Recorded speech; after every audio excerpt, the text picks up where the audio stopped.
It's a great question. It's around, I mean, I think I'm always building the future version of myself. I'm always Hmm. visualizing that every day. Like, what's that person look like? How do they talk? How do they react to people? What do they look like? What's their demeanor like? And so you're always connecting me today into that future version of what I want myself to look like.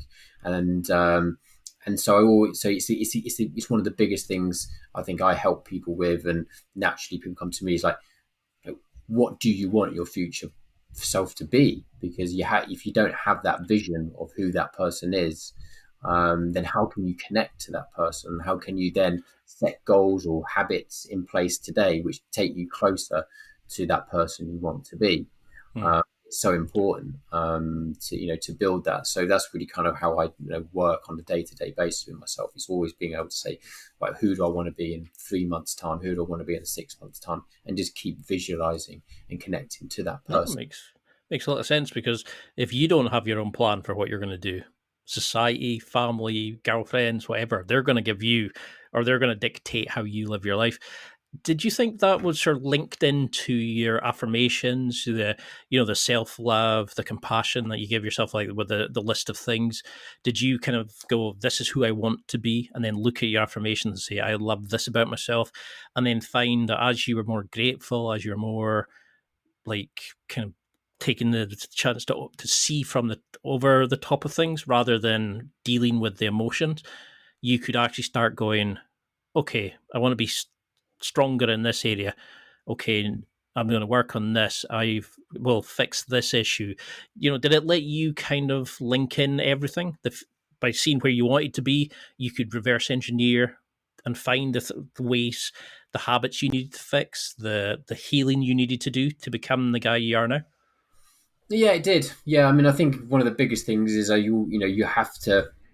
I guess you have to change your energy. You have to change your frequency. I mean that. I mean we we are kind of energy beings, and so like when you show up to a whatever, to a conference or to meet new people or anything like that, your energy shows before you do.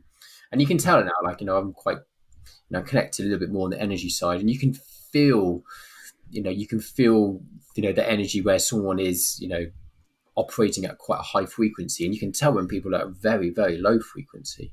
You can just really feel it. And I remember I was very conscious around that. I became very conscious, like I had to raise energy, I had to raise frequency, and obviously all that comes really with being able to you know be a lot more confident in yourself. And that's what I came back to, like driving in those positive affirmations, driving in that positive self-talk, really being able to have had a negative thought or thought pattern or something came up where you know I, I would quickly interject that very, very quickly with something positive, like I can do this, or everything, every day and every way I'm getting stronger or better, and all this type of stuff. I just kept on plowing myself with these tools, because Hmm.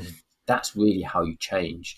But a lot of it is then start building the confidence, you start building your energy, you start building your frequency, and you can only change. Like, no one can change until their energy changes. You cannot be the same person and try to change that person, because it's not going to work. You actually have to fundamentally become different.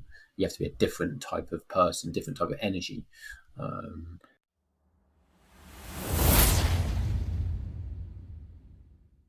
It's time for a quick break.